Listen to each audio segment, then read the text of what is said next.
Right then guys, hello, welcome back. I am pulling a sickie today. Yes, no official video, but what I'm going to do instead is I'm going to tell you actually I've been really stressed recently, really stressed, and it's not COVID, but it's a culmination of all sorts of bullshit that's actually put me in a certain mode.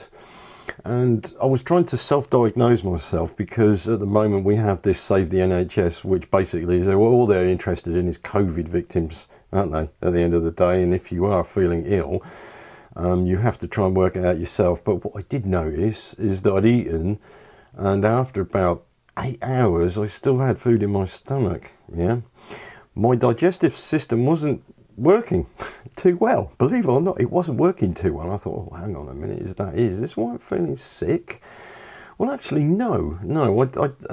I had to do one of these diagnostic things by watching what I was doing as well, because I've had a shit week, no energy whatsoever, not sleeping well. Yeah, plus I had a couple of days off work, and I did have to go and get one of those new lateral flow tests. If you don't know about it, basically is if you don't have symptoms of COVID, you can still go and get tested and you get a result within half an hour. It's pretty good, yeah. And they're using this to get a cross section of the country to see who might have symptoms, or not have symptoms, but have COVID anyway. But I don't have COVID. I know I don't have COVID.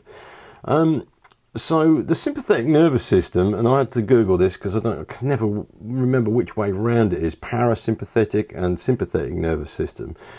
So the sympathetic and the parasympathetic nervous system usually do opposite things in the body, right? This is a key thing. The sympathetic nervous system prepares your body for physical and mental activity. It prepares your heartbeat to beat faster and stronger, opens your airways so it can breathe more easy, and inhibits digestion. Okay. Now the sympathetic nervous system we're going to talk about first, because this is a stress inducer and it involves shutting down your digestive system when you have to go into a fight or flight situation.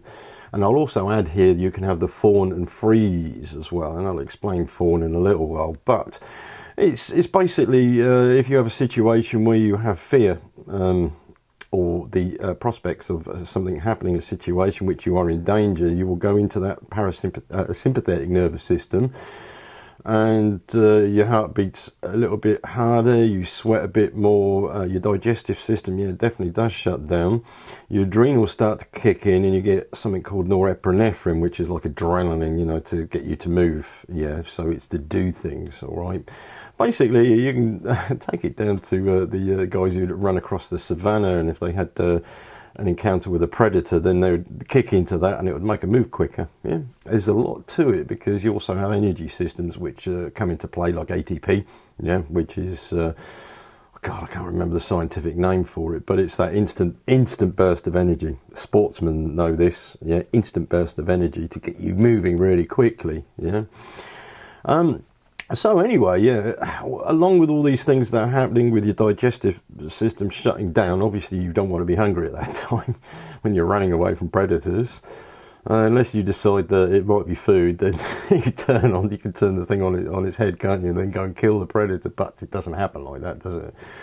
We don't have that sort of situation anymore. What we have is stressful situations where we still have fear responses, okay?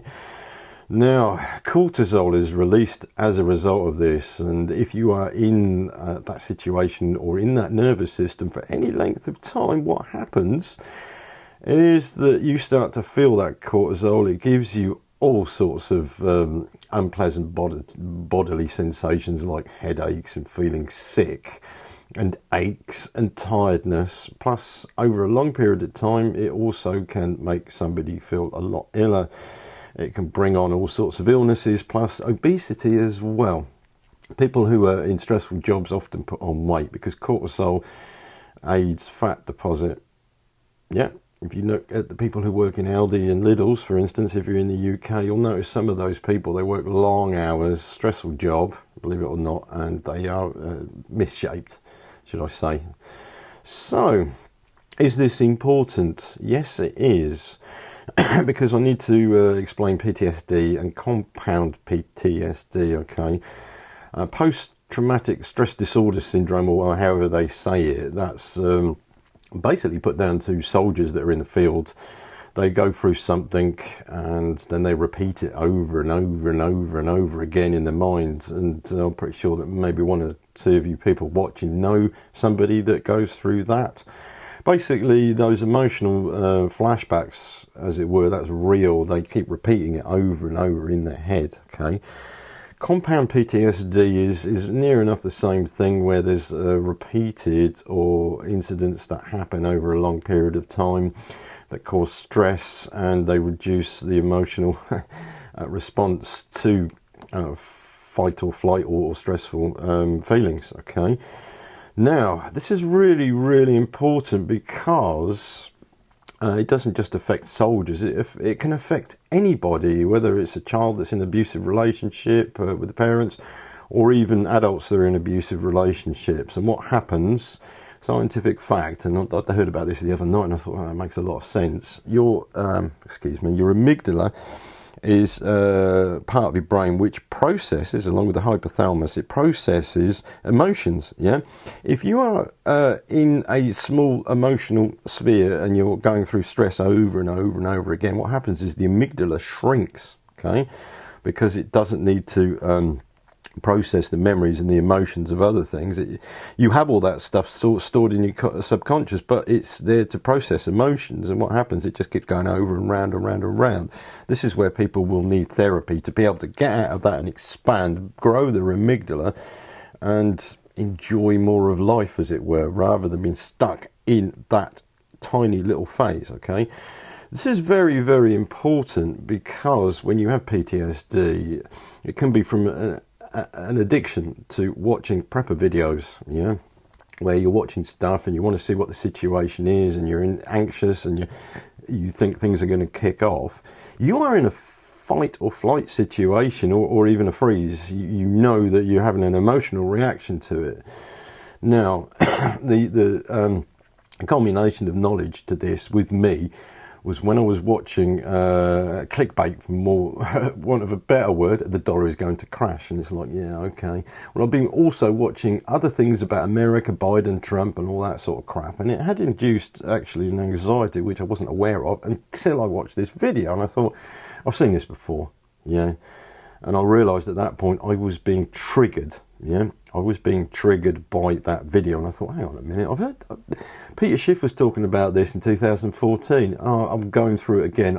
Then I was aware of my feelings, the anxiety that I had, and I thought, no, I'm going to step away from this, because this is bullshit. This is bullshit. The guy who was talking about this doesn't have any idea. He says he's a predictor. Yes, okay, yeah, okay. He's predicted a lot of things, but at the end of the day, yeah, that sort of thing, so many people have said it, and the videos, some of you might remember this, some of the videos, the dates have been changed because they never seem to get it right. They're like the Jehovah's Witnesses of the internet, yeah.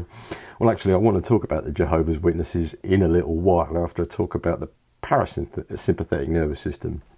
Now, this is where you should be most of the time, okay, which is a relaxed state. This is where you're digesting food, metabolizing all the stuff that you eat to be able to replenish your body properly. If you're stressed, your body is processing food very, very badly, and what happens is actually your health goes downhill very quickly, okay? So you have to get out of the sympathetic nervous system and into a more relaxed state. Okay, but if you're addicted to videos, or addicted to news, or addicted to the situation of what's coming on next, or you're waiting for the next prepper video to come up, what's happening? You're looking for a dopamine hit, which is then going to kick you into that system again. If you're looking for signs everywhere, and you have a sense of urgency because you think things are going to go to shit, then you are living in one system, which will bring on PTSD or compound PTSD, yeah? It's a very serious thing, because if you're feeling ill, you're feeling tired and everything else like that, then you're probably like suffering from stress. Okay, you don't have to be a prepper to go through it. You can be going through it at work all the time, where you're pushed all the time and things have to be out all the time, and there's all sorts of chaos going on. That can put you in that, okay, so you have to be aware of it. It also happens in relationships as well. Stressful times with the family, children, the wife, you know, all that sort of thing That all adds up. You have financial problems as well, it stresses you out. It's the same thing. You'll have fears, that will stress you out. So you can see what I'm saying. So what the best thing, and what I will say before I talk about the Jehovah's Witnesses, is that your amygdala, if you just go through a cycle of a small amount of stress, it shrinks. Yeah? What you have to do, if you get into a bad state, you need therapy. If not, you just have to be aware that you have to relax and do other things and forget about your stresses at the end of the day. Because the sun does shine, doesn't it? And the end of the world is not coming, and the dollar hasn't collapsed today, and what else is there? Oh yeah, whatever. Nobody's died of COVID in your immediate area. Yeah. But anyway, I noticed this in myself, and I'm now taking steps to combat this, because it's actually an addiction of mine, believe it or not. I'm addicted to watching prepper information, news and stuff like that, because I want to keep up with it, but it's causing me stress, and a lot of stress. Yeah. Plus I've had other pressures, but that's beside the point. That is beside the point. So this weekend myself, I am prioritising what I need to do, get my house in order, and then just relax as well. Okay. Now, talking about the Jehovah's Witnesses, some of you might know that my wife turned into a Jehovah's Witness. And before you say it, those people are preppers anyway. They have, the medium is the message, isn't it? Regardless of whether they're waving a Bible or the latest prepping gear. Yeah, it's beside the point. They are giving a very similar message. Now, the group itself, the Watchtower, or whatever they call themselves these days, what they do, they have a matter of urgency to get their message over, because the system of things is coming to an end. Therefore, they want to keep their members busy. Excuse me. And therefore, they will push them. It's an urgent. Now, I noticed this with my partner. She was all excited, first of all. You know, the brain chemicals, all these excitement things were happening, and it was a new thing for her, and okay, she was obsessed about it, so she went into it. However, she has stomach upsets, headaches, she has serious anxiety from time to time, and that is how I see it, is from that, because she has this message that she has to get over. She's pushed all the time, she never gets time to relax for herself. Therefore, she's in that state too much. It's going to happen. It will happen really soon. Now, she's been in it, what, 10 years now? Something like that, 9, 8, 10 years. And I've noticed a pattern within her. Now, we don't live together, but there's times when she gets stressed and she's anxious. And I know that it's the group that are asking them to do more. Or they have a message, or they've started to crank up the activities of the group.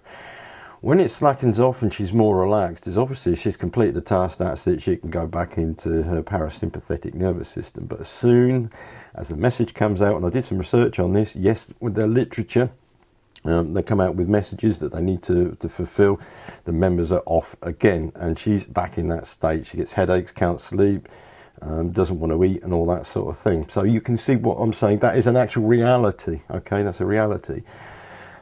So, if you happen to be suffering from stress, there's a reason for it. You have to find the cause of it. It could be what you're reacting to, what you're being triggered by, which comes down to self-awareness at the end of the day. The only time you need to go into your sympathetic nervous system is when there is danger and you need to act on it. And of course, you would have trained yourself and got yourself prepared while you're relaxed, yeah, without anxiety, to be able to deal with it. That's the key to it. The problem is that you'll have all sorts of videos that will want to keep you stimulated to either buy the product, be interested in their message, and at the end of the day, it's keeping you in a certain state. And of course, you'll be waiting for that update from your favourite prepper or your favourite news channel or your YouTuber that's coming out with all those things against the media. And you've been stimulated all the time, the next weather crisis and stuff like that. Yes, you should look at how the weather is, but you should also already have been prepared. That's the thing. Prepper mentality is not about, oh my God, everything's going to kick off. That's completely wrong. It's about actually being prepared so you can deal with those stressful situations at the time. One of the big stress busters is actually getting fit, yeah? Because you can deal with stress a lot easier. You can deal with those ups and downs, yeah. So that's just one of those things I want to tell you. Yeah.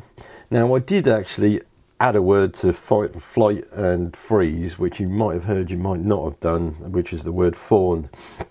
Interesting thing which I learned about recently, and the fawn is to do with offering a sacrifice to your predator, or giving a diversion or a sacrifice to the gods for appeasement so the predator won't get you. Lizards do that, they'll drop their tails, or animals will offer a blindside to the predator that's attacking them to take the tail off or something like that, which is not losing their lives. Yeah. Whereas humans, what they do, they either shit themselves or they will throw up, yeah, or they will offer something, offer diversion. That's fawning. That's fawning. It's a good word. Remember that. Watch it with people. They do it sometimes when they feel threatened. They can fawn, yeah, which is a strategy of survival at the end of the day. So anyway, I hope this has been of help to you, because it certainly has been an eye-opener to me recently. I am now not going to get too involved in watching too many YouTube videos. Yeah. So what I'm going to do is I'm going to ring up YouTube now and tell them I'm pulling a sickie and tell them why, yeah? No, I'm joking actually. But anyway, look, that's the message today. Stay safe.